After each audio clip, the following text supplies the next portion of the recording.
I decided to go with live broadcasting because something happened today. This morning I was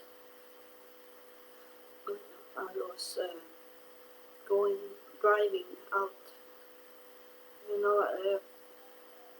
I was in a car accident last summer, and I only remember that people pushed me out from a tourist bus, and then I remember I was laying under a car, and I broke my shoulder and broke my right knee, and that make me be stressed because I know it's very, very close now that I'm going to be maybe not killed, but be that the devil can take and do much damage in my body and in my head. And the doctor said I could only put up my right arm like here. He said, you are not going to play basketball anymore, he said. He said, the right, I have broken 3 places here in the shoulder. And he said it's going to be like this, the right arm. But that's how it is. I am not going to hide it. I have some pain in it sometimes, but it's at least I can do everything like I did before. And I thank God. And when I'm falling out from the bus, I was out from my body, and then I saw myself flying in the air, and then I only remember that I was laying under a car, but the car didn't kill me. I have my angels around me. And this morning when I was driving out, and it was a car from a garage, started the engine, but I was just behind that car, and it's going out so fast, and it was only millimeters. It was very, very close that the car hit me, and I have not been sitting here. And so that's make my decision that I have to do this live broadcasting before it's too late to do it. So my brain is also shaken, so that's why I can't walk, because I can fall. I mean, not balance with the brain. When I look up, I'm almost fall, or look down, I almost fall. So I was driving with a scooter behind this car that come very fast out. He didn't, or she didn't see me. So that's why I'm here. And I will tell you a story that I heard for many years ago, that I think it's so good story, that it was a woman. She make a steak, and every time she did the steak, she cut it in 2 pieces. And her young daughter, she asked her mother, why do you always cut the steak in 2 pieces? And the mother say, I don't really know, but my mother did that. So I will ask grandmother why it should be in two pieces. And the grandmother, she'd be surprised when the daughter asked her, why should I split the steak in two pieces, she said. And her mother laughed and said, it was because I didn't have a big pot enough. So I have to have the steak in two pots. That's why I cut it. And the daughter had done the same thing. And if her young daughter had not asked her mother why it should be like that, she have also cut the steak in twice. So it had been 3 generations that did the same with the steak. And that I tell you about this with AntiChrist. Because it's most people, when they are shy and they are kids, they hear it from their parents and they go into the church. We don't have it so much here in Sweden, but many countries have that like that. So the kids are in the church when they are babies and grow up in the church, and they hear what they should think. So they be educated into think the same as they have done in generation in their family. And most I come to know, it was not a long time ago, maybe 1 year ago, that I understood that the most middle-sized churches is only relatives. It's only friends, relatives and friends that is in the church. So they get the same mindset, the same thinking. And that's how it was from the start already, when all are gathering around and they speak and the kids pick it up. And I know I have seen this video, if you have seen that on Facebook, that the father walking with his daughter, young daughter, and he tell her what she should think. I really hate that video, because he tell her, he have already make up her mindset about Jesus, that Jesus is God. So she don't do any research when she is older, when she grow up. She don't do a research for her father or mother or other people around her when he was a kid. They have already made up their mind on this young kid. And it was in the year 325 that it started, that they had a meeting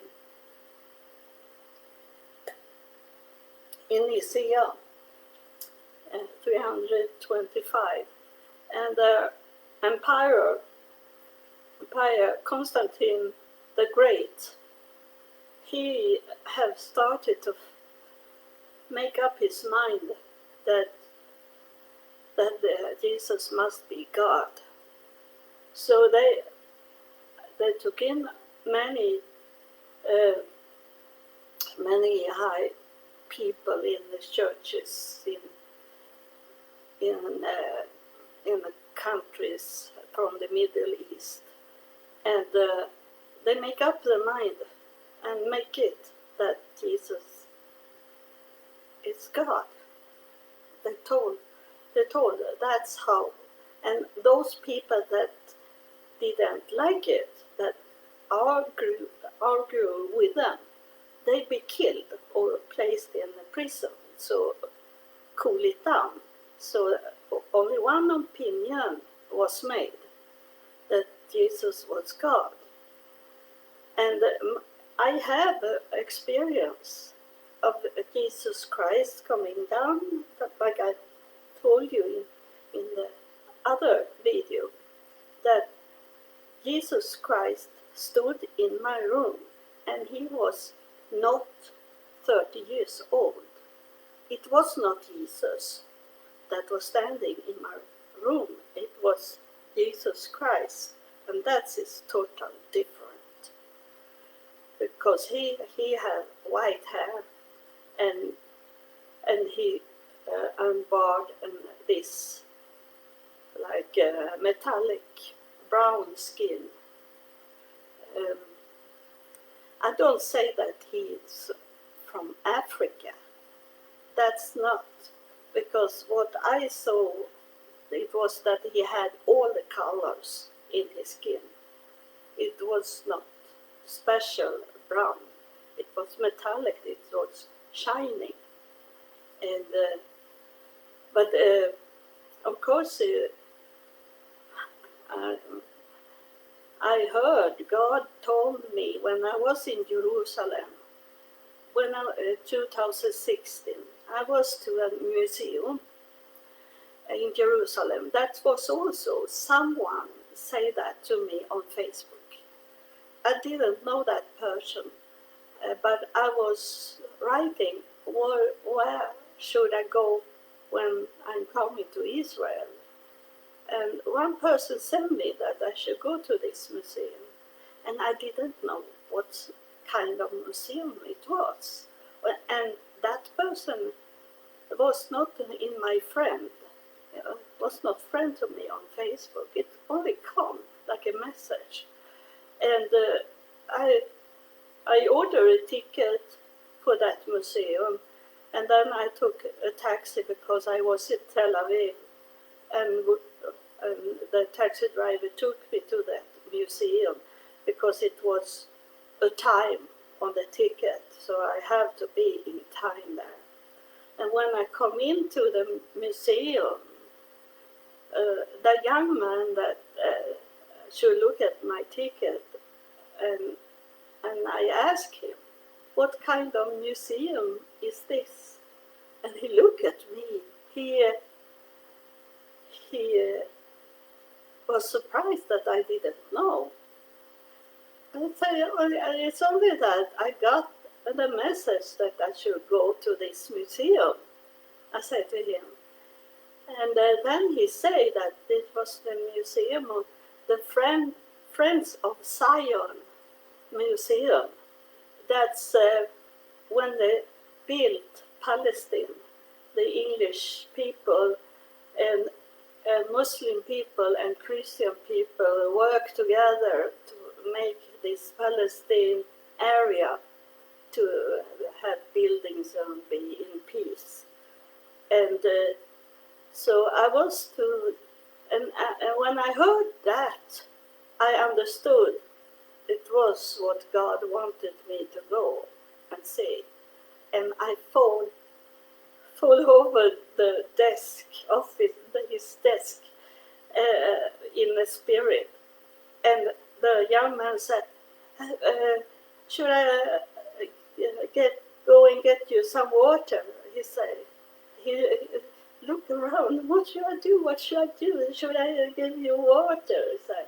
But I faint in the spirit. And I said, I'm okay, I'm coming back soon. So when I do that, it takes only 2 minutes, then I'm back again. And then I was in the museum, and and the first they did was take a picture of us. Wait, I will show you the picture.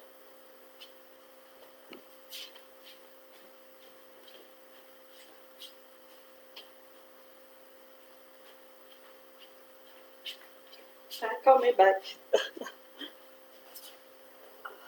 This is the picture they took in the museum in Jerusalem. and then when we have going around in the museum, and the last thing was to see a 3D movie film, and it was a tree, and it come pictures of known people, famous people in the tree, and then suddenly it come my picture in the tree, and those other that was with us in the group, it's coming, and a voice say very loudly, it's in one way we all are connected. That voice say when my picture come and the other people's picture come, and then I knew I got a message from that museum, because I have taken all my money to go to Jerusalem, because God had told me to go to Jerusalem. And when I come back home, I immediately knew that I should take and do DNA. I knew that was a message in my DNA, and that showed up that I was 25% Jewish, and all my DNA were going down to Palestine. I was from that area, and then way back more, and that was Africa. So I could track my ancestors coming from Africa.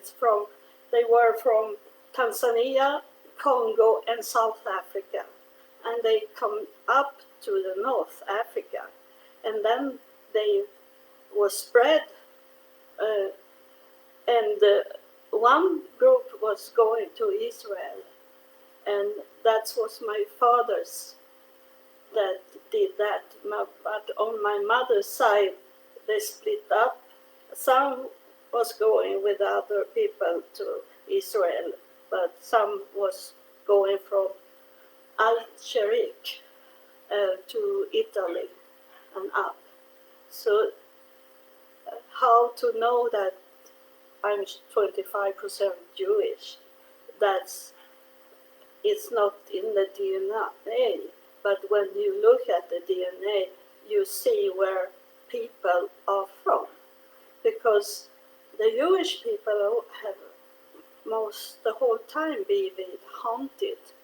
The people have not been nice to them, so they have to go and get a settlement, their own city, their own village, to not be with other people. So in that way, it's telling that they are Jewish, those people that come from that village, for example. It's not in the blood in that way. It's where they live.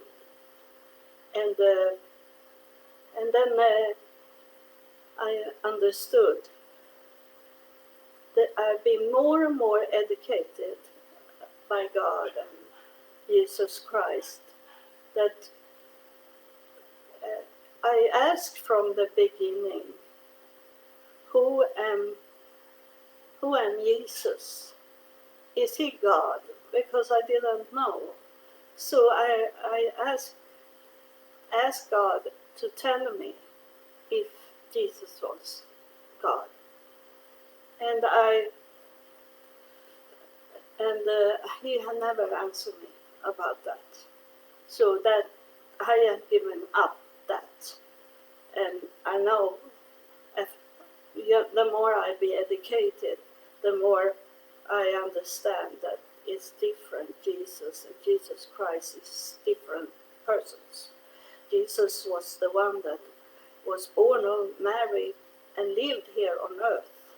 So when people pray to Jesus, and they pray on earth, they don't pray to heaven, because Jesus is directed to the earth. And Jesus Christ, he is the messenger from God coming down in the spirit way and standing there with this white hair and white beard and eggshells color robe, and it's not Jesus. So that's in that way. It's not. I don't say that Jesus is Antichrist. I don't say that. It's what people make him to be. Do you understand? It's not him. It's what people doing with Jesus. And I have had Jesus, 30 years old, Jesus coming down for many years ago, crying to me. And he told me that people didn't understand him. They didn't understood him. And he said that also in the Bible it says that. And he was talking to the disciple and say that I have many things to tell you, but you can't handle it now. You can't bear it now. So he didn't say everything that, because I suppose he shook his head and was thinking that they don't understand me. They didn't understand because the whole time when he was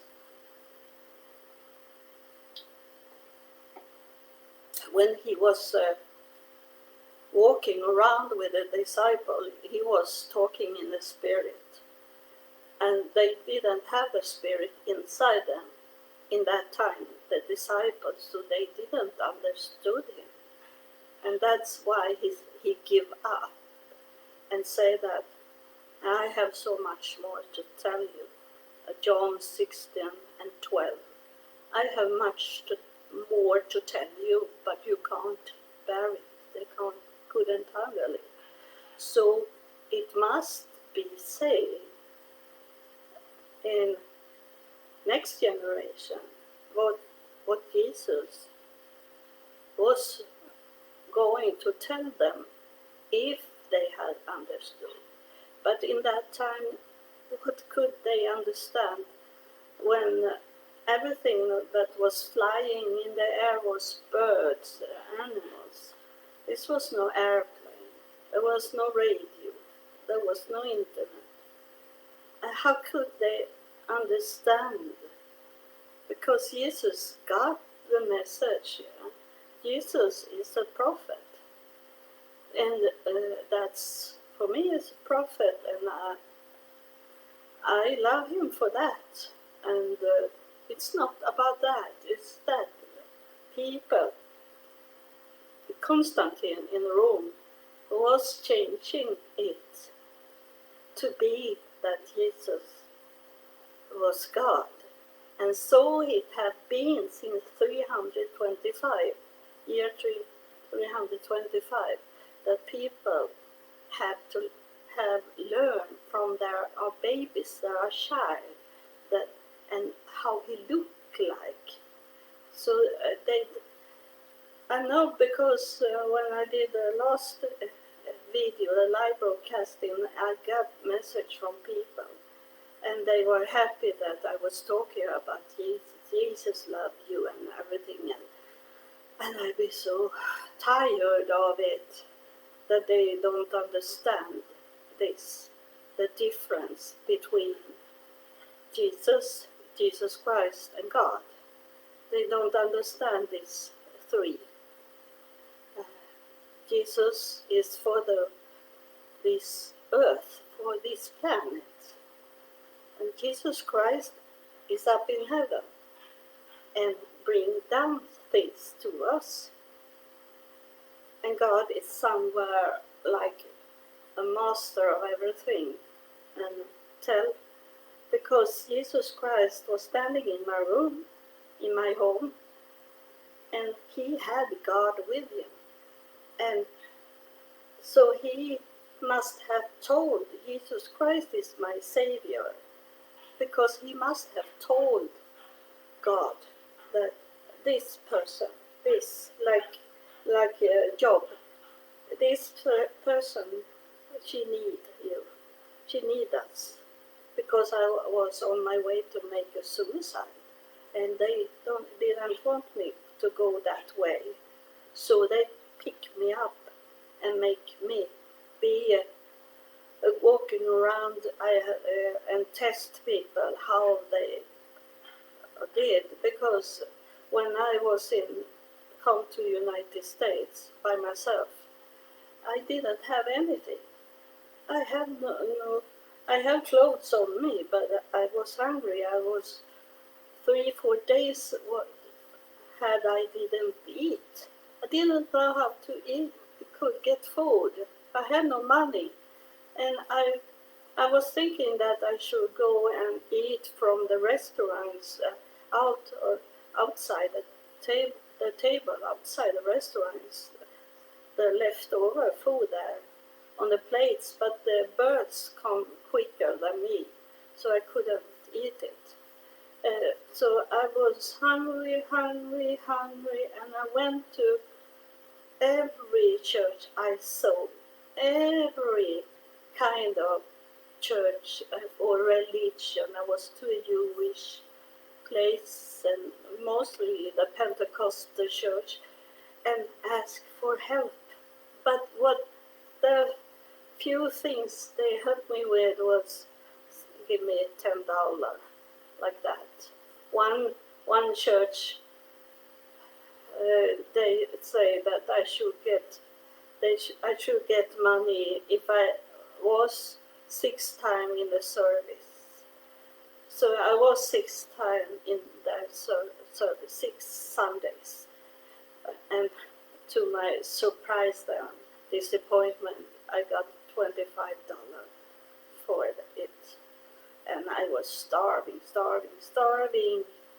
and I had no clothes when it changed to the season, and I went to these churches, and no one cared, and I was sent to black churches. I was never to white churches. I was one time in 3.5 years. I was homeless in 3.5 years. One time was it a white woman that took me to a white church, a real white church. And then I was to a Rock Church International in Virginia Beach for the longest time I was staying there. But that was a mixed church. But all the other churches, every day I was to 2-3 churches. Every day, different churches the whole time. Walking from 7 in the morning to 7 in the evening, and walk into the church and ask for the pastor to talk to. Mostly I didn't get the pastor, and it doesn't matter because the pastors never gave me anything. And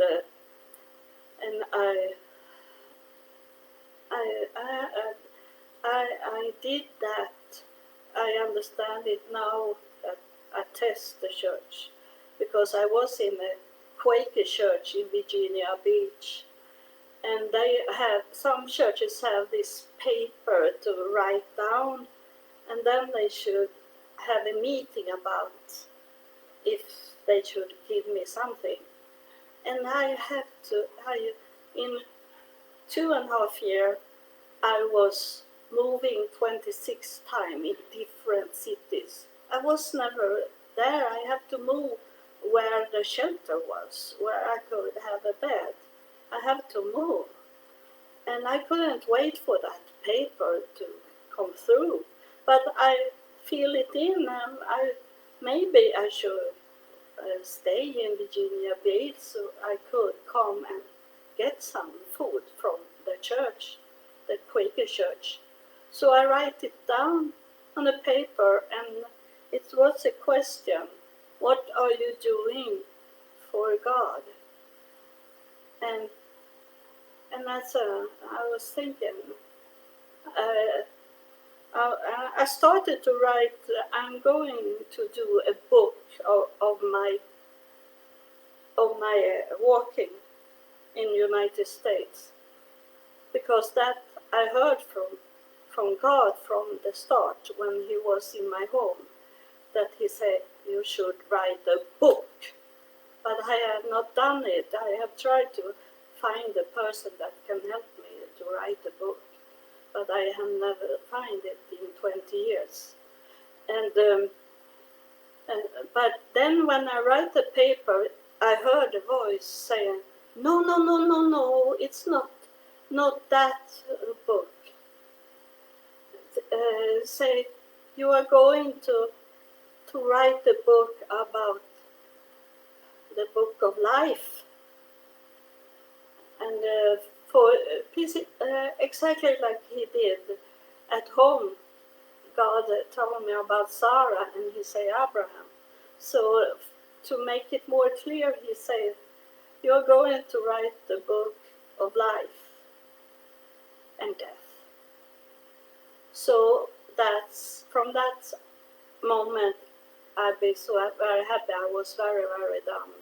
But then He encouraged me to move on and be happy and go forward. And because I test people, I knew that. And that was 2002. He told me that in the Quaker church. And the woman that was in the Quaker church, she was complaining. "I have kids, I don't get anything, food. My kids need food," and she complained. And I have nothing. I have coming to the Quaker church for ask for some food. And just before Quaker church, I was in the church and asking for food. And that woman said, "We don't have any food in the church because we place it in the food bank." So all the churches, and I couldn't go and get in the food bank because I had no car. How could it was impossible for me. How could I carry all the food we got in the food bank? There were people coming that was wealthy, that have a car and pick it up, but I couldn't do it. One time, I tell you, I was in a Catholic church, and it was in Halloween, so they give away frozen turkey, the bird turkey, and they gave me one, big, and I didn't know, but I took everything I could. I got one. I took it with me. But in that time, I was staying in the hotel room, but there were no stove or nothing in that. It was only a bed and a small microwave. So I was thinking, what should I do? They know I'm homeless. I don't have a kitchen. But I was walking with that turkey, and then it came a man. He was asking me, "Why are you walking with that frozen turkey?" I say, "I got it from the church, but I don't have anything to bake the turkey in. I don't have any kitchen. I live only in a cheap hotel room." I said to him. So he took the turkey, but he knew what hotel I was in. So suddenly next day he come, and his wife had made the turkey for me. So I got not the whole turkey, and I didn't need that.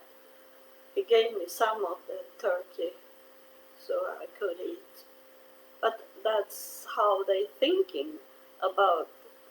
I was real homeless. I didn't get any money from United States. I have not got $1 from United States when I was homeless, not when I was married either. And I didn't get any money from Sweden either. So that I have to survive to ask for food. But most of what I needed help for, it was that someone could sit down and listen at me. I didn't want any money. I didn't want the food I needed to eat. But I didn't need any of this money because that was worthless for me when I get $10 like that. So I want, but of course I took it if I got it, but I didn't get so much money from people. So I had my most need was that someone should sit down and listen and hear that I was not from United States, that I had just coming from Sweden, and didn't get any money. I could go and get some money from the social service because I was not living in the United States. I was only there. I took the flight to United States, but I didn't return. And then I go to the immigration, but they denied me. And then I got, after 1 year like that, I got permit, temporary permit 1 year to work, so I could work. But then I have been total homeless without any money in 1 year. No friends that I could sleep in their home. Nothing. No. The people that was in a homeless shelter, they could go driving to friends in the daytime and be with them and then go to bed in the shelter. They did it very often. And they have cars, and they could sleep in the car if they needed. I didn't have anything. So that's how I learned about God, that He took care of me. You know, I was flying from Chicago to Florida, and that man that he was staying with his mother, and he let me in. But then suddenly he locked me in a house, and I couldn't walk out. And he put a knife on me and said, if you try to disappear from this house, I'm going to kill you. And I'm sitting here because God helped me. It was I go on the internet and I got some money. I could go in the same day. I could go to Western Union and get some money. And a man that I didn't know helped me with that money. And I have to run from their home, but I had only to take the taxi about a half hour before the bus was leaving. I was in Daytona Beach, and I should take the bus to North Carolina. And I had only 30 minutes. And I called the taxi station, and I said, I need a taxi. I said, and the woman in the telephone, she said, little girl, you can't order a taxi 30 minutes or 20 minutes before the bus are leaving. This is Daytona Beach, and this is the biker weeks, and we have the NASCAR. It was in February, and she said, and she should say something more, but then she stopped talking, and I can't believe it, she said. Yeah, there is a taxi coming, and it's empty. I'll send it to you, she said. I know that was God that was sending me, so I could run out with my suitcases and run out the taxi before that man was out, and he had put his mother to guard me, to make me not run away from the house. But I ran fast. She was old, so I ran fast out in the taxi and disappeared. So that's many times. And there have been, it was one that come with a bullet and said, that bullet have your name on it. I had pistol weapon on me. I have been in very much trouble, but God have always made a way for me to come out from it. I have many scars inside me from my whole life, but I still going on. And if I go down in a little depression or sad, always is coming something that cheer me up from God.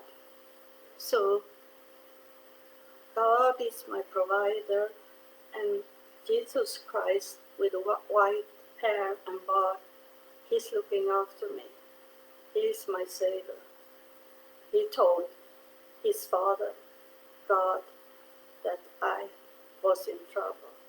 I needed to come and work for them. And Jesus, I say that once again, Jesus is a role model for me, how I should live my life. And I also read what he's telling, and I know what he's talking about, because I also have the Spirit in me, so I know what he's talking in the Spirit to his disciples, and they didn't understood half of it, what he was saying, and not the churches of today. The preacher only take those parts in the Bible that they know, that they can explain. They take not the hard part in the Bible. And then in some churches they send each other manuscript of service they have done in the past, and then they only copy that service, the talking. Because when I was homeless, I was in the church, as I told you, and I was with bishops and pastors in their home, because they wanted to see that they had picked me up. But I was only sitting in a corner like a shadow and look at what they were doing and saying. And I saw so many false preachers. I'm not in a religion. Even if I am in a religion, I am not in a religion, because I'm a free person. I can think about my own thoughts. I can do research on my own. I have a relationship with God and with Jesus Christ. So I don't need to copy something in the past, what someone have written a book, and all the people going after that book, what that person think about the Bible, how they interpret the Bible, and people buy it because they are lazy. They don't, and it's not only lazy; they have been brainwashed to think in that way. And I don't know how I can make people change in their way of thinking. There is so many preachers out there on television, all the kind of churches lie to people, saying something they don't know, because many people have written to me and said they have been in the same situation, but that's only a small part of the whole thing I have been in. They don't have the same story as me, but they say that, and they try to mental break me down by saying these things, that you should not think that you are better than us. But I don't think like that. I only want to do God's will. God's will is not my will. I don't want to. I have been in United States in churches. I have preaching in the United States. Been a guest preacher, and I don't like to standing there and preach, but I have to do it because that's God's will. I must obey Him. I must obey. Forever I have to take away myself, forget myself, deny myself to do God's will. And it come up a topic more, and I will tell you next time what the devil is telling, what the devil do, because I have learned me, because I have lived in some houses where the devil was, and I know him. I know how the devil preach in the church, and I will tell you next time how you can recognize the devil in the pulpit.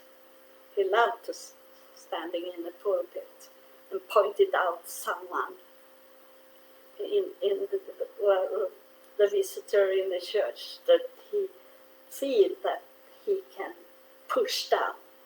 The devil push down people on the floor. I know him, the sound of him also, because I have been in this kind of churches where those preachers get the money from people, and then they did drugs, they did party after, they took the money from people to do things for themselves, to make drugs, to buy very nice things, expensive things, and be proud of it. I will tell you next time more about this. So I thank you to have watched this video, and I don't know how many friends I have left after this video, but it doesn't matter, because my work for God is to tell you. Then how you receive it, that's not me. I have only told you, like Jesus said to Mary, to go down to the village and tell the good news. It's the same with me. I only have to tell you. I don't need to do anything more than tell you. So thank you for watching, and God bless you. I love you all, even you that don't understand what I'm talking about or going angry because I'm telling you this about Jesus is not God. Thank you.